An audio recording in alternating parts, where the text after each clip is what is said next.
Boa noite, camaradas.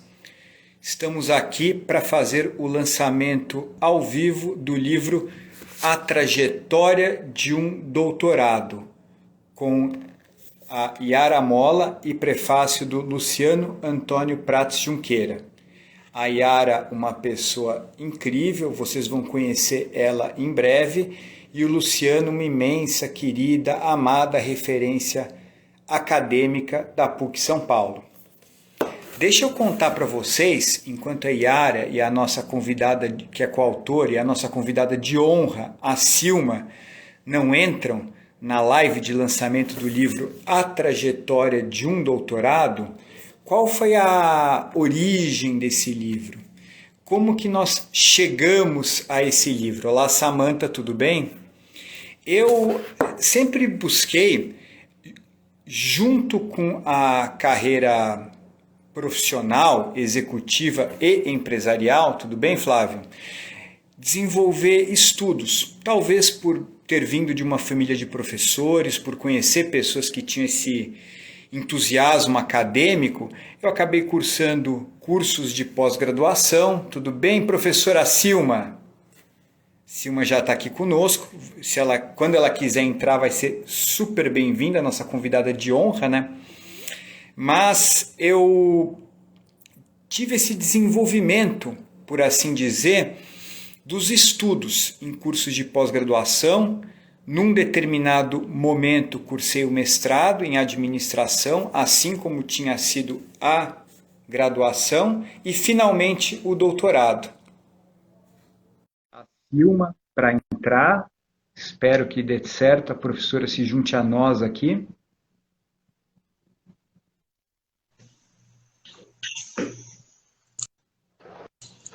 Agora é para valer, professora Silma, que bom vê-la.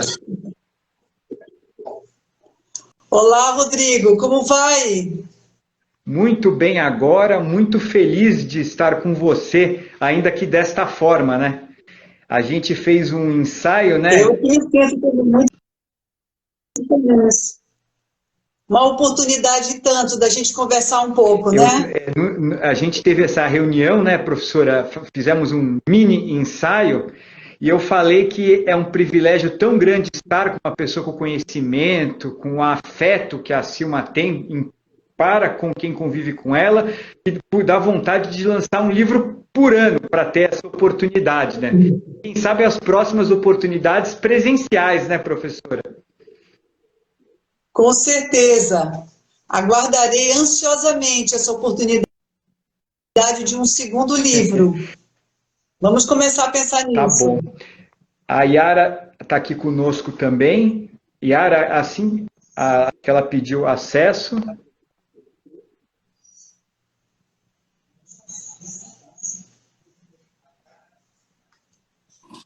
Yara, oi Yara, tudo bem? Olá, Rodrigo, olá, Silma, tudo bem, e vocês? Que bom aqui. Estou com uma ídola acadêmica e uma parceiraça agora, mais forte impossível, meu. Legal. Camaradas, a gente então está aqui hoje, né, professora Silma, Yara, para lançar este livro escrito em coautoria com a Yara, A Trajetória de um Doutorado, um prefácio do falecido, recém-falecido e muito amado professor Luciano Junqueira, da São Paulo. E, assim, da minha parte, eu vou aproveitar que com essas pessoas mega competentes para, mesmo sendo autor e lançando a obra junto com a Yara, exercer o meu viés de mestre de cerimônias. Então, eu vou muito mais perguntar do que falar. E vocês vão ver o conteúdo, a história incrível, não só acadêmica como de vida, que a Yara e a Silma vão contar. Um breve resumo antes de passar a palavra para ambas, falando um pouco da trajetória. Eu sempre tive uma carreira executiva empresarial e, por vontade, por afinidade, estudei também. E acabei estudando temas relacionados, em um primeiro momento, com essa prática profissional, o que permitiu que eu cursasse pós-graduação, depois mestrado e finalmente o doutorado, que foi terminado em 2020.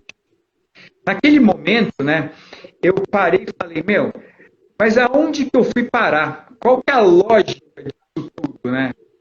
Que contribuição que eu encontrei nesses estudos que me permitiram ser um profissional melhor e vice-versa? O que a minha experiência profissional permitiu que eu fizesse pesquisas melhores, por assim dizer.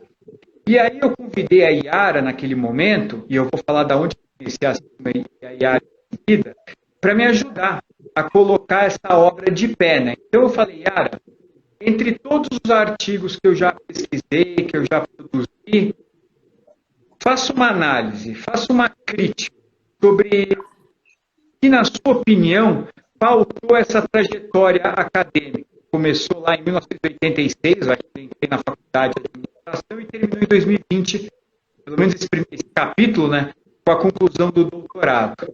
E a Yara preparou a análise da trajetória de um doutorado, além de fazer uma mega e super revisão dos artigos que compõem, que ela vai explicar a lógica desses artigos. Então, só antes de passar a palavra para você, Yara, deixa eu contextualizar, porque estamos nós três aqui.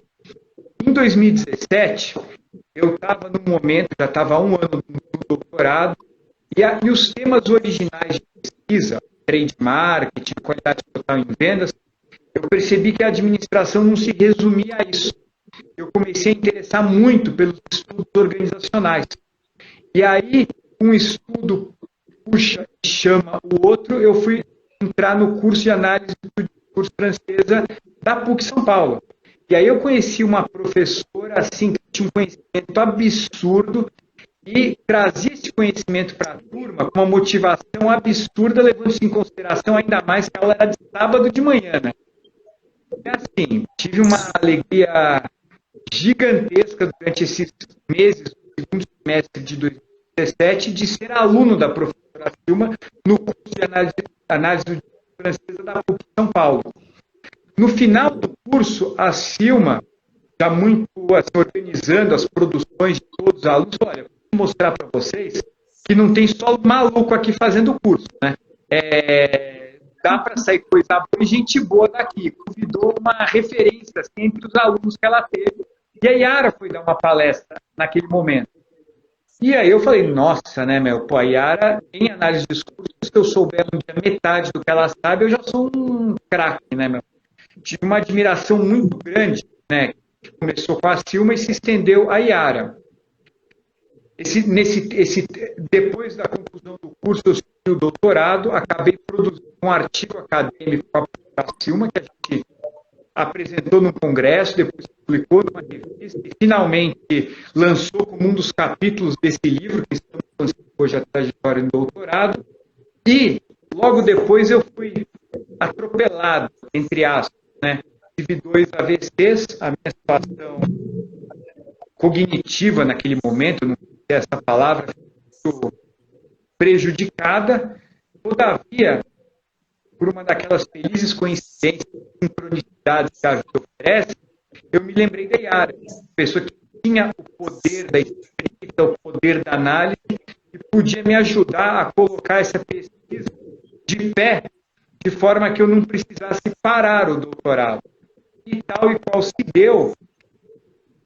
Bom, essa é uma história longa, né? Eu vou deixar para a Yara um capítulo, a Silma contar outro, mas o que começou em 2017, nesse nosso curso de análise francesa, está acontecendo até hoje, né? Uma parceria, uma amizade intelectual também, né? E assim, chega no dia de hoje com o lançamento do livro A Trajetória de Doutorado. Da minha parte, obrigadíssimo, Silma. Logo a gente vai pedir para você falar sobre você, sobre a análise do discurso francesa, sobre o artigo que você foi coautora junto comigo. Mas antes disso, Yara, conta para nós essa análise. Que afinal de contas, para aqueles que têm interesse em adquirir o livro, já adquiriram, ou vão nos assistir, seja no Instagram, seja no canal do YouTube depois, qual que é a lógica dessa trajetória meio maluca que eu contei em poucas palavras? Deixa comigo, Rodrigo. Bom, então, boa tarde, já uma boa noite, né? Para todos que estão aqui nos acompanhando ao vivo e para aqueles também que vão assistir a esse vídeo pelo YouTube depois. Queria dizer que é uma grande satisfação finalmente estar aqui no evento de lançamento do livro, né? Uma pandemia depois, ainda no finalzinho dela, com o meu aqui, ó, cheio das marcações, já toda uma relação com o livro nesse tempo.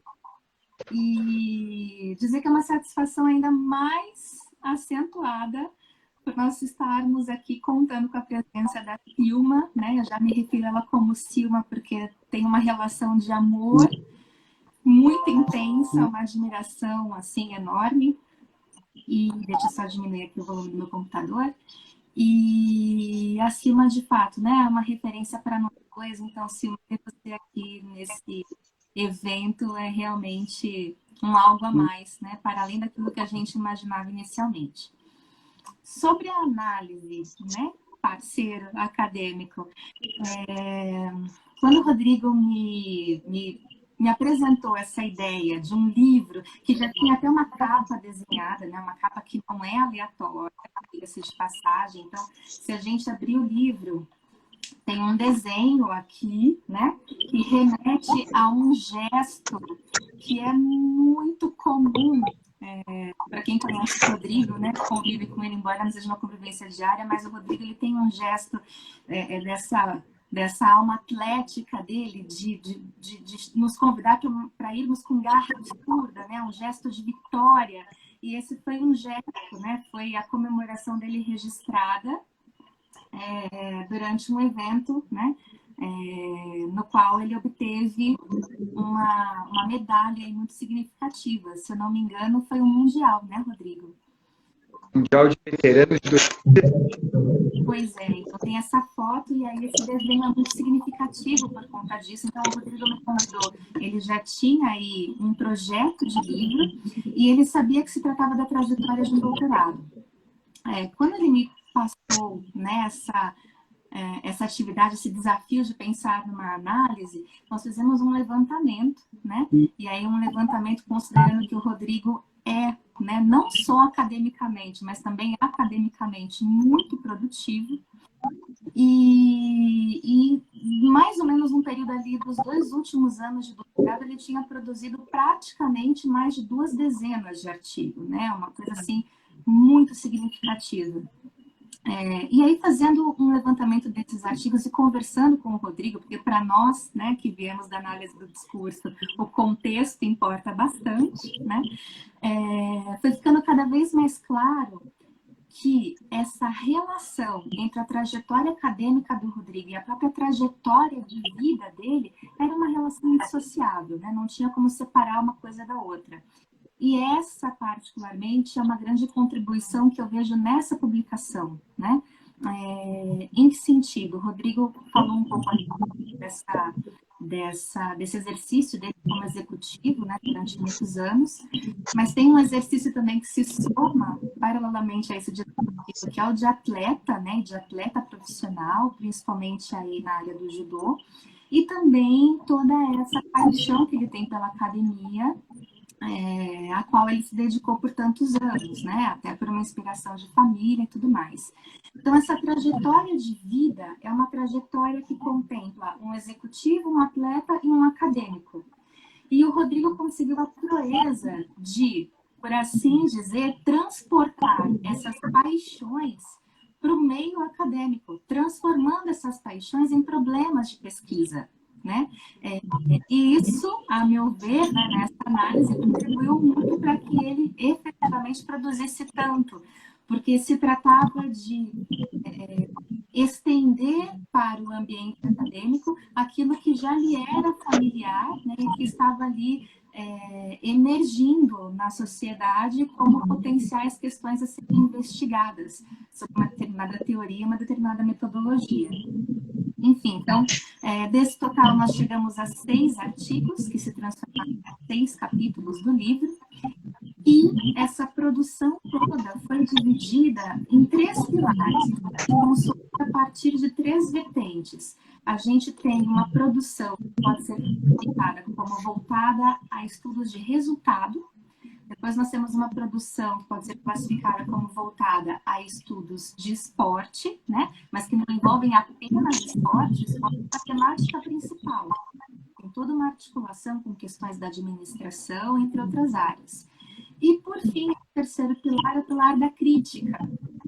E nesse pilar tem uma particularidade também que eu acho, né, que deve ser mencionada nessa live, que é o fato de o Rodrigo amadurecer como pesquisador na área de administração, na condição não apenas de um pesquisador que detivesse conhecimentos de metodologia quantitativa, porque isso é o mais comum nessa área de passagem, mas nessa veia crítica, buscando articulação entre a administração e outras disciplinas, como a análise do discurso francesa, o Rodrigo se revelou como um grande pesquisador qualitativo. E isso tem uma contribuição também, né, para essa área em especial. Então, o livro se divide dessa maneira, nós temos esses 3 pilares, 2 artigos/capítulos para cada um desses pilares. Fizemos uma revisão, tá? Esses artigos foram publicados em revistas prestigiadas no meio acadêmico, e aí, por seguirem, né, as especificações de formatação de cada uma dessas revistas, eles precisaram passar por uma nova revisão para seguir a um determinado padrão da publicação, né, pensando no consumiria o livro em si. E, para a minha análise, eu acredito que uma contribuição à parte também está nesse fato de o Rodrigo, por meio por meio dessa análise que a gente faz, acabar compartilhando um caminho que muitas vezes, principalmente, né, num doutorado ou mesmo em mestrado, a gente não sabe como percorrer. Então, a trajetória tem a ver com isso, com um caminho que não estava já dado, não estava já construído, mas que foi sendo construído, que se tornou um caminho de sucesso, embora, né, não por sua aspiração, seguir uma carreira acadêmica, mas nem por isso, né, essa produção, essa contribuição foram inviabilizadas. Pelo contrário, apesar de ser um professor, por assim dizer, dentro da carreira que você entrou com a sua doutorado, com muitas atuações, uma contribuição nesse sentido que vale também para nós outros. É isso. Me esqueci de alguma coisa, parceiro? Não, Yara, pô, é fantástico. As colocações, sabe? Eu acho que um caminho para potência, qualquer atividade que você faça, na academia também, são as parcerias. De certa forma, essa história, contei no princípio de ter sido aluno da Silva, depois ter trabalho com você, é um exemplo. Mas é muito legal que a gente observa que todos os artigos aqui também foram feitos com coautoria. Talvez não tivesse chegado no resultado como tão bom ou tão longe se não tivessem essas parcerias. Então você pega cada um dos capítulos, tem uma parceria. No livro como um todo, uma mega parceria por trás. E, Yara, eu queria fazer uma pergunta para você, porque você falou de uma forma leve, né?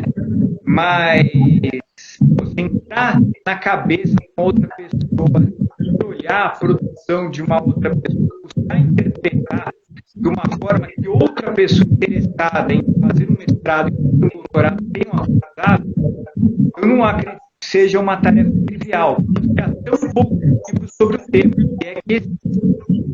Como foi essa experiência para você, ser coautora da trajetória de doutorado? Você falou que seria mediador e agora você encarnou entrevistador. É uma boa pergunta. Rodrigo, é interessante essa nossa parceria, né? E minha primeira resposta é um desafio. Mas, retomando aqui, você anterior, nos conheci em 2017, numa das aulas, né, ministradas pela Silma. Nós estamos completando 5 anos, né, neste ano. E eu acredito que tudo que a gente fez aqui foi um desafio, né? E para mim foi um desafio carregado numa aprendizagem, principalmente porque você está praticamente situado, né, inteiramente no campo da administração. Eu venho de um mestrado em linguística aplicada, no qual eu acabei entendendo um pouco mais enfaticamente na análise francesa. Estou agora no mestrado em letras. Lembrava-me de ter cursado ensino técnico em administração, né, mais de 20 anos atrás. De repente, nós estávamos dialogando de uma maneira que para mim era compreensível, embora desafiadora, mas fazia muito sentido pelo fato de você ser um pesquisador muito atento a questões de natureza metodológica. Então, nesse sentido, eu acredito que o caminho que você faz para entender o que você se propõe a fazer e o que considera toda essa questão. Porque apesar das especificidades de cada uma das nossas áreas, mas a gente encontrava no modo de fazer um aspecto em comum.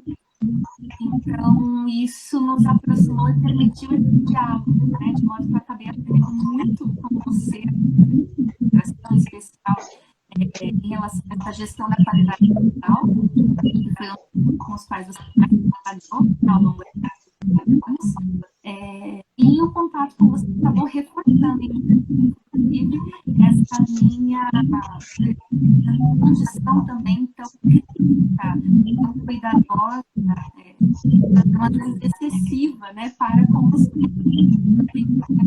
ciência, porque, embora não sejam ciências exatas, ciências reais, humanas, dispõem de métodos, né, para cada ciência. Não são ciências menores, institutos de conhecimento menos trabalhados do que outras ciências mais prestigiadas, né, de modo geral, principalmente no Brasil. Responde essa pergunta. Respondeu sim, Yara. Agora, bom, então, essa vontade original, a Yara a ideia, fez essa análise que a gente falou. Como são 6 artigos, a gente escolheu um que tem uma beleza poética, independente da qualidade técnica, que foi feito na aula da Silma, que a Yara deu a palestra e que a Silma foi coautora. Então, professora, que a gente, entre aspas, babou um ovo, né, mas tem que fazer mesmo para você, né? Conta para nós um pouco quem é a Silma, como é a análise do discurso, que nós já mencionamos algumas vezes, e, por fim, vamos pegar esse artigo como uma referência para toda a obra da trajetória do doutorado, falando um pouco sobre ele. Então, professora Silma, por favor, você é a nossa convidada de honra aqui. Rodrigo e Yara, um prazer muito grande estar com vocês. É mais do que um prazer, é uma emoção. Vocês são 2 queridos, né, que já ultrapassaram a condição de alunos, são amigos, com quem eu quero contar na caminhada. Acredito que essa ideia de trabalhar em parcerias, como o Rodrigo falou, é uma ideia que me encanta muito e eu venho conseguindo realizá-la, né? O que é melhor ainda. Eu acredito que uma porta vai abrindo outras portas e que a gente não, em nenhum momento a gente vai perdendo nada, a gente só vai conquistando, né? Por isso é um momento de muita emoção estar aqui com vocês. Eu gostaria também de dizer que esse encontro, ele me faz voltar àquele momento das nossas aulas iniciais, né? Quando eu, de algum modo, tenho uma missão muito difícil, que é de apresentar a análise do discurso para pessoas que provavelmente nunca ouviram falar dessa área, de pessoas que não sabem, por exemplo, que a análise do discurso está inserida, é uma disciplina de uma área maior chamada linguística, né? Então, um pouco da minha trajetória, o modo como eu fui ao longo da minha vida, que já faz aí bastante tempo, né? Como eu fui descobrindo a análise do discurso, de algum modo eu gostaria de contar rapidamente a minha própria trajetória, porque eu acho que isso pode incentivar outras pessoas a levarem a análise do discurso para a sua própria vida. E aí eu falo vida no sentido mais amplo, pode ser na vida pessoal, na vida profissional, né? Tudo aquilo que engloba o encontro, aquilo que a gente chama da arte do encontro, tem a ver com a AD. E, assim, originalmente, eu sou formada em linguística, né? Eu estive durante um bom tempo dentro da Universidade de Campinas, porque o meu mestrado foi feito lá. E no curso de graduação, eu muito pouco tive contato com a AD. Só fui apresentada a AD praticamente no último semestre do curso.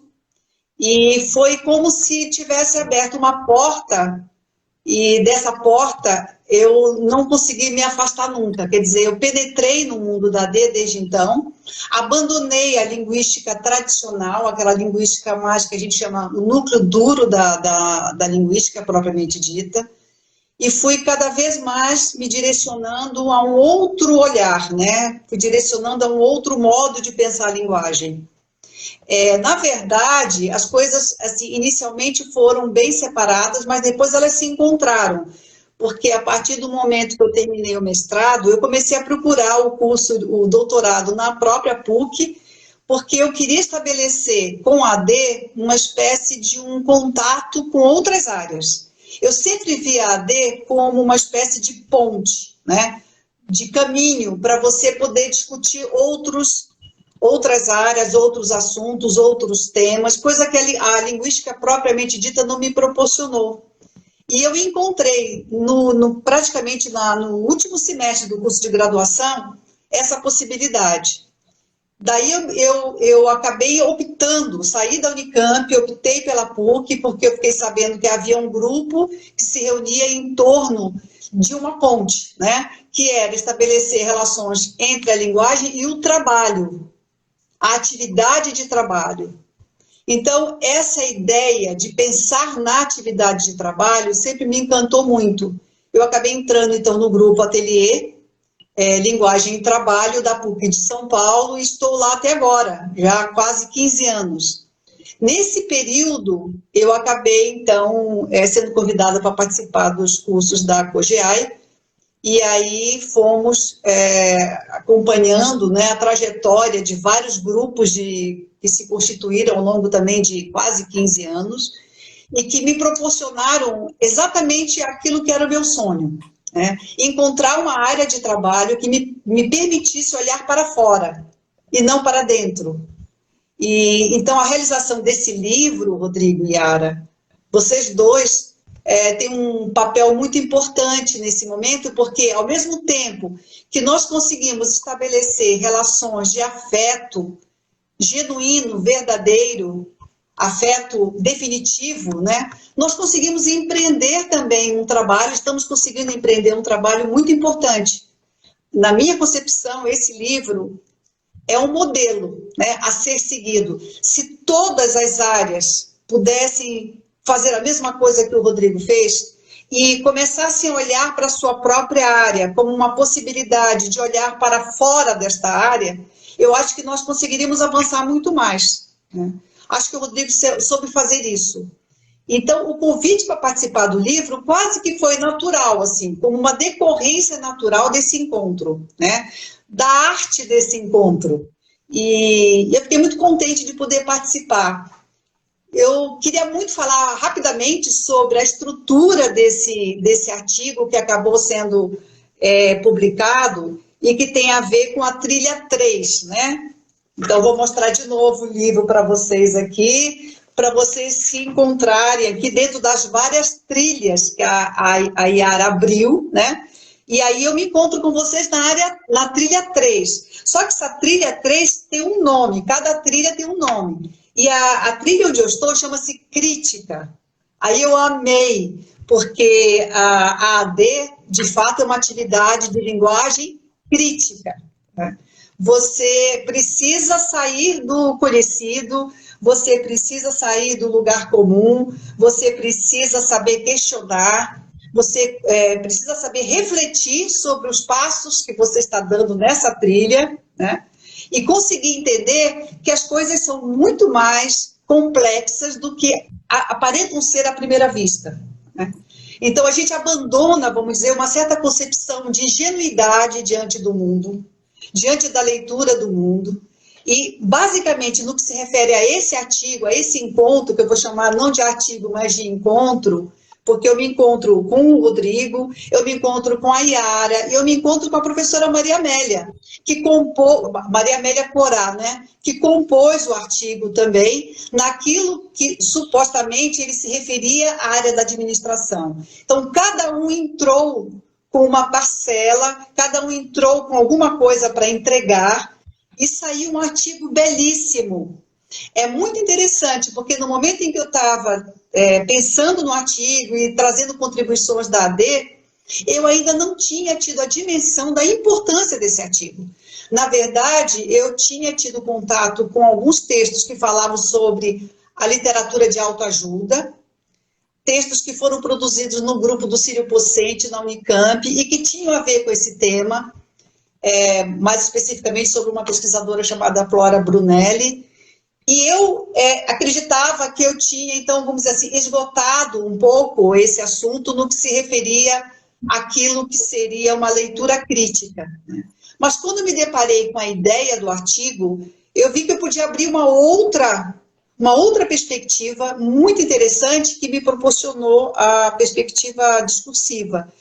Porque a análise do discurso, aqui, para quem nos ouve, para quem não sabe, Rodrigo sabe e Yara sabe, não, embora diga seja a análise do discurso, não está em busca, né, do que se diz, daquilo que se diz, do conteúdo daquilo que se diz, mas está em busca do como se diz. Então, essa perspectiva eu acho muito importante para quem nada sabe da D e quer conhecê-la, né? Eu lembro muito de uma frase do Neil Armstrong, aquele grande compositor de jazz, Louis Armstrong, em que ele, em algum momento, é questionado a respeito de que ele dissesse em poucas palavras o que era o jazz para ele. E ele diz, o jazz não é um o quê, o jazz é um como. Então, eu tomo essa mesma frase para falar da AD. A AD, ela nasce exatamente para romper com uma perspectiva conteudista, né, da análise de conteúdo, que basicamente se atrela à ideia do texto como informação, a ideia do texto como uma série de elementos que são colocados como informações, como conteúdos. A AD busca um outro caminho, e nesse sentido se contrapõe diretamente, incisivamente, em relação à análise de conteúdo, quando advoga a ideia de que o como se diz é muito mais do que o que se diz de alguma coisa, né? A AD entende, então, que o discurso é um território caracterizado por uma série de impossibilidades, de restrições, de coerções. Por que eu digo isso? Porque, embora a gente nunca pare para pensar, não é tudo o que eu posso dizer. Essa é uma alegação assim, extremamente importante para a gente entender o que é AD. Que em todos os planos do discurso há algo que está, de algum modo, coagido, né? Está, de algum modo, restrito. Então, a gente vai encontrar essa coerção no vocabulário, a gente vai encontrar essa coerção no tema. Então, quando eu estou aqui, eu estou falando aquilo que me permite esse ambiente discursivo. E aí, ao fazer isso, você percebe, né, que a AD ela pode ser uma excelente aliada, um excelente referencial teórico para você explorar discursos que contém essa complexidade. E o Rodrigo percebeu isso. Ele está na área do esporte. Ele é um competidor. Ele é alguém que está no entremeio entre o mundo do esporte e o mundo da academia. E ele sabe que o mundo do esporte é marcado por uma visão extremamente gerencialista, que pelo curso de administração, pela formação em administração, ele foi captando, né? Esse modelo tradicional de administração, ele é tão coercitivo que na sua produção máxima, no seu, vamos dizer assim, no seu estágio máximo, ele quase se iguala a um discurso de autoajuda. E aí, o objetivo desse artigo era exatamente estabelecer essa relação com o modelo gerencialista, aquele modelo que procura inculcar uma ideia de um esportista bem-sucedido, extremamente bem-sucedido, que não pode nunca falhar, que não pode nunca cometer erros, né? Em contraposição com aquela ideia de um esportista que, por estar submetido a essa condição, ele pode cair num simulacro, ele pode ser rotulado como um atleta decaído. Então, eu tenho um atleta decaído se ele não cumprir determinadas coerções que vêm desse discurso gerencialista, né, ao qual ele se atrela. Daí que a ideia do artigo acaba sendo exatamente essa, refletir sobre o quanto que os livros de autoajuda, nos quais nós estamos mergulhados, porque são muito comuns, eles são livros de grande impacto na sociedade, eles são escritos por gurus, tanto de áreas ligadas ao esporte, como de outras áreas, né, que pregam um determinado segredo para se conseguir melhorar de vida, alcançar o sucesso, ganhar dinheiro, né? Ou seja, essa ideia de que basta que você tenha fé, né? Basta que você acredite, né? Se você tiver uma crença absoluta de que você pode mudar e se transformar em alguma coisa que tornar sua realidade alguma coisa que seja tangível, absoluta, é o que, de algum modo, direcionar a construção desse discurso.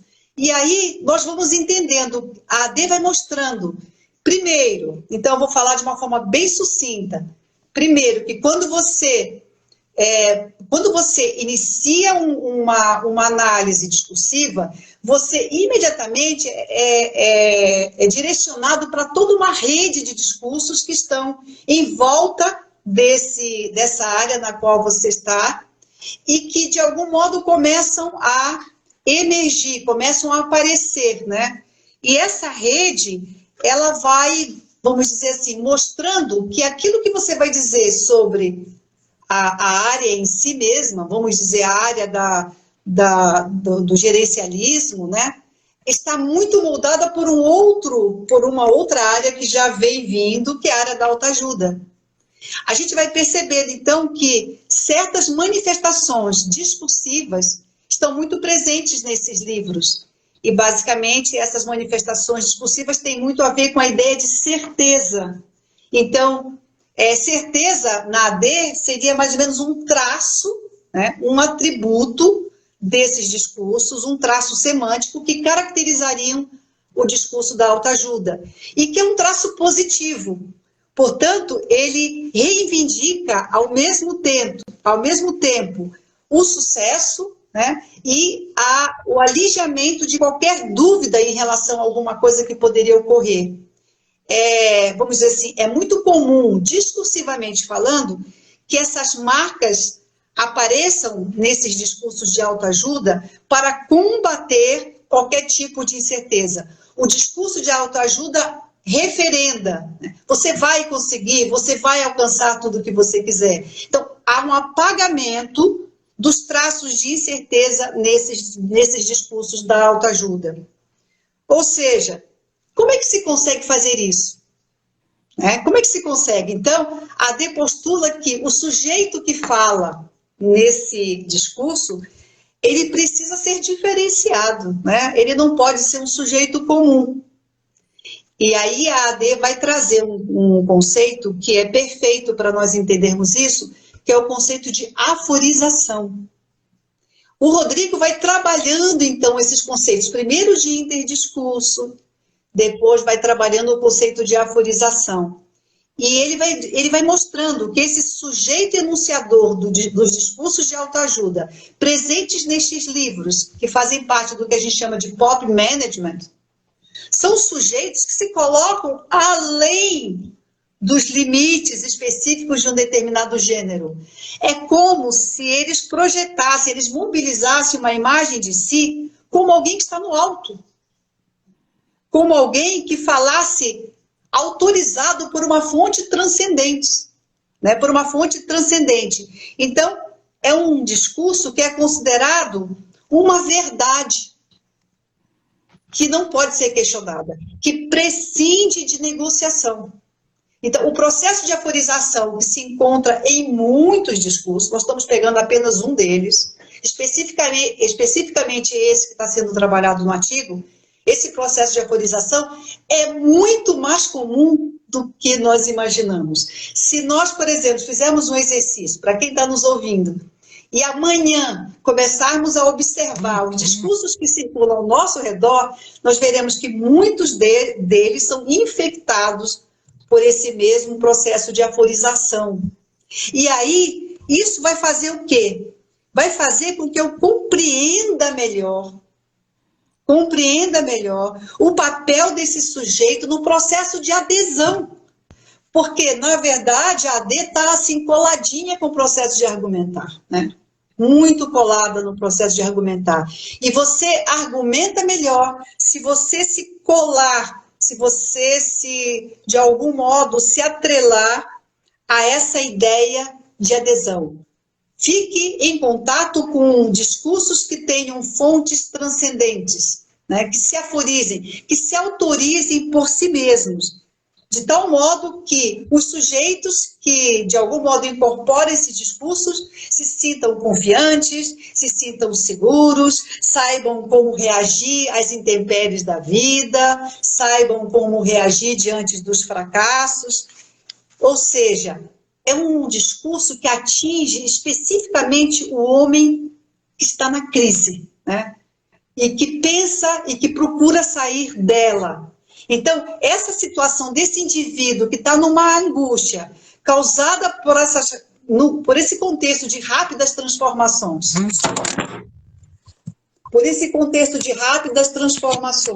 sociais, culturais, políticas, científicas, que é característica das sociedades pós-modernas. Esse sujeito, eles estão diante de um mundo instável. Eles estão diante de um mundo em que eles se sentem responsáveis por tudo que possa acontecer na vida deles. Eles se sentem sozinhos. Então, nesse sentido, os discursos de autoajuda vêm e lhes ampara nesse momento de angústia. Então, o discurso de autoajuda vai funcionar como uma espécie de um contraponto para a fragmentação, para a insegurança que caracteriza o mundo em que vivemos. E, nesse sentido, eles projetam um ethos de certeza, de confiança, criam um cenário de estabilidade, apresentam-se como se fosse uma espécie de tábua de salvação para o indivíduo que está instável, que está muito inseguro, né?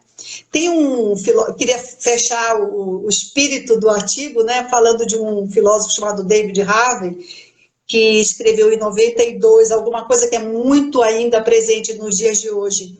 Ele diz assim, preste atenção, a necessidade de aconselhamento é apontada como uma das características mais fortes do indivíduo pós-moderno. É a essa ideia-força que esse tipo de literatura parece estar relacionada. Então, nós estamos num momento em que nós precisamos ser aconselhados, porque nos sentimos inseguros, porque nos sentimos impotentes. Então, a literatura de autoajuda vem nesse sentido como se fosse uma espécie de resposta a este homem pós-moderno. É basicamente a ideia de que o esporte pode vir a ser, né, aquilo que supostamente traria nas suas práticas, nas suas premissas, essa ideia de conseguir vencer sempre é que está por detrás disso. E é essa reflexão que o Rodrigo, eu, com base nos estudos do discurso, e a professora Maria Amélia, e com a supervisão queridíssima, né? Que tudo aquilo que a gente não consegue preencher nas palavras, a Yara vem e conserta e coloca tudo nos trinques, né? Tudo isso regado a uma contribuição valiosa da Yara, que tem, né, na sua própria constituição acadêmica, o olhar discursivo para fazer isso, porque é muito diferente você trabalhar com pessoas que estão fora da sua área. A Yara vem fazendo um trabalho especialíssimo, porque ela tem um olhar e ela está escrita num lugar discursivo também, que possa, de algum modo, tornar o que ela faz, o que nós fazemos, cada vez mais apaixonante e cada vez mais necessário nos nossos dias, nos nossos tempos. É isso, parabéns. Rodrigo, eu estou esperando o segundo convite, só isso que eu vou te falar.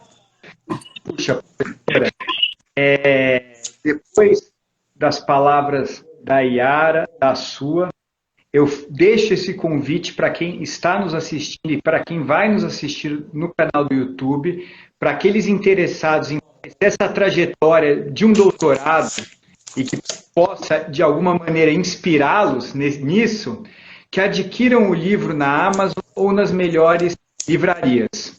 Eu quero agradecer muito ao prefácio do meu muito amado e falecido professor Luciano Junqueira. Eu te amo, professor. Você foi muito importante para mim, especialmente nesses últimos anos que nós nos aproximamos durante o doutorado. Eu quero também agradecer, foram 6 artigos que a Yara selecionou e qualificou para essa obra, e eu quero agradecer aos coautores destes artigos. Então, meu amigo Dr. Wagner Castropil, minha orientadora, professora doutora Neuza, meu parceiraço de tantas empreitadas acadêmicas, o Leandro Lacerda, minha amada também, professora Maria Amélia Julian Corá, e neste último artigo, a professora Silma. E aí eu chego nos agradecimentos. A Yara sabe disso. Se eu conseguir manter o vigor, a garra absurda, num determinado momento, especialmente após os AVCs, foi apenas porque eu estive próximo dela, uma pessoa com essa competência e com essa generosidade para me ajudar a seguir quando o meu cérebro jamais antes, eu espero que jamais depois esteja tão confuso. Mas, professora Silma, eu tenho que te falar uma coisa. Lembrando do prefaciante, o Luciano, que foi o primeiro que eu agradeci, e ouvindo as suas palavras tão lindas, que ao mesmo tempo que de uma forma leve você apresenta conceitos tão profundos da análise, da pertinência dela, eu me considero um cara meio privilegiado assim na vida, não pela competência que eu tive ou que eu não tive, mas por poder estar próximo de pessoas, de ter tido mestres como você e como o Luciano. É uma honra absurda tê-la aqui.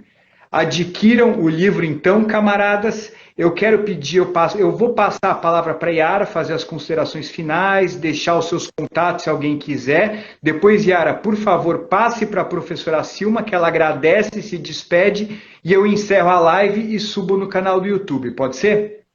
Combinadíssimo. Rodrigo, muito obrigada. De uma grande satisfação mais essa parceria com você. Agradecer também a editora Labrador, né, pela excelente assistência, pelo trabalho muito cuidadoso na publicação desse livro. A editora foi realmente muito parceira também, muito atenciosa a todos os detalhes.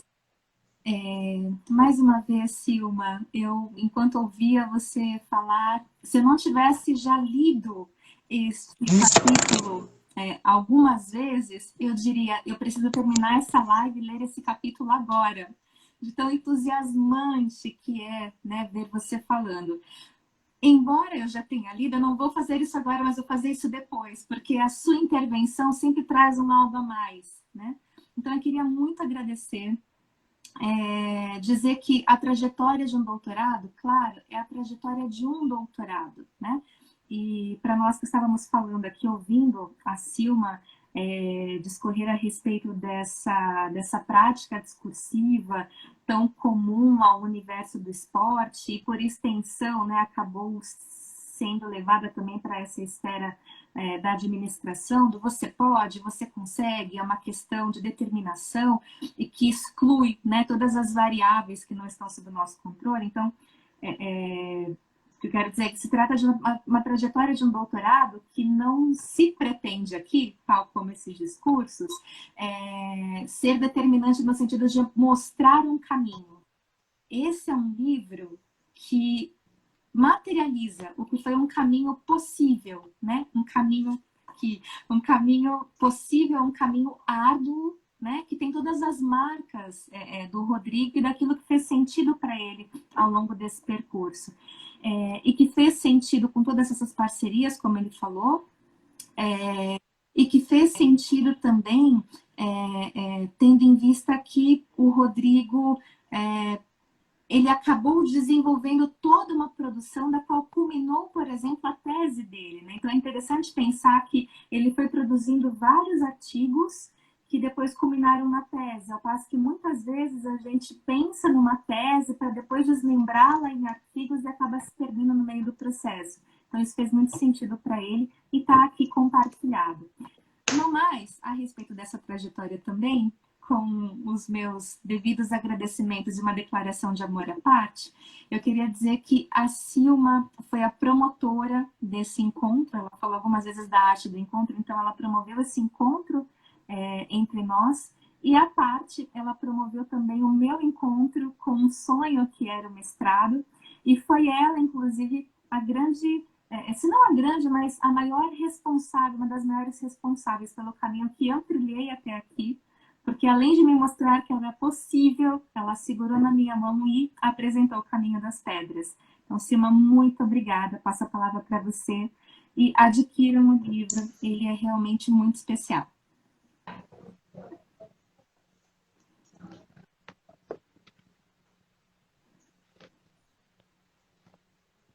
Silma, seus agradecimentos. A gente encerra com você para o Rodrigo fechar a live.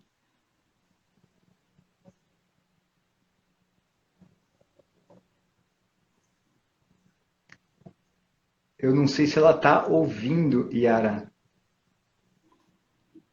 Eu tenho a impressão de que não. Não sei se congelamos para Silma ou se ela está assistindo a gente com algum atraso. Talvez ela esteja assistindo e aí a reprodução seja com algum atraso.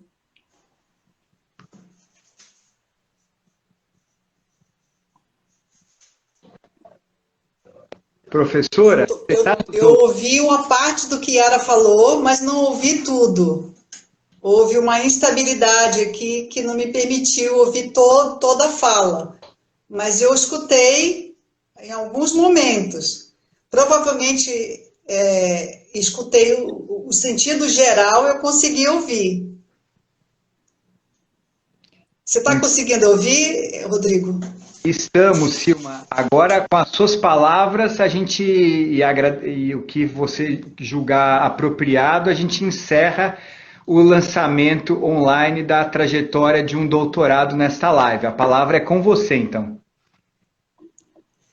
Então, eu vou terminar, né, fechar esse encontro, que é um encontro de afeto, é um encontro de muita dedicação também, é um encontro quase de ressurreição, né?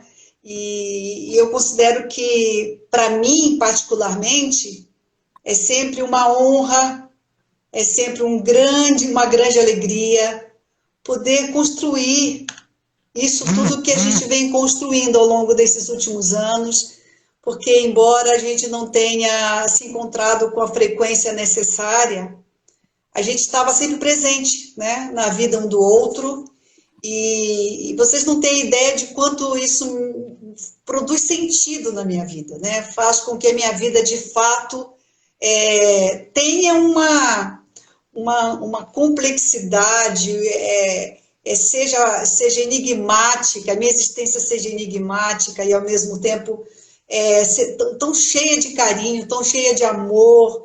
Então, eu me sinto muito feliz de estar aqui com vocês hoje. E peço que todos, né, que nos ouviram, sejam convidados a participar desses círculos de afeto, esses círculos de encontro, em que a gente pode discutir coisas diferentes, né, temas variados.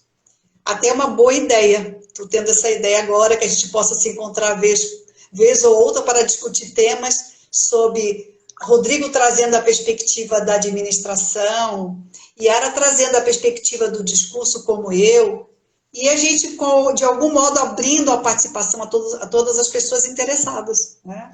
Muito obrigada por tudo, viu, gente? Muito obrigada mesmo. Eu amo vocês. Obrigado, professora. Obrigado, Yara. Obrigada, gente. Até uma próxima. Um beijo.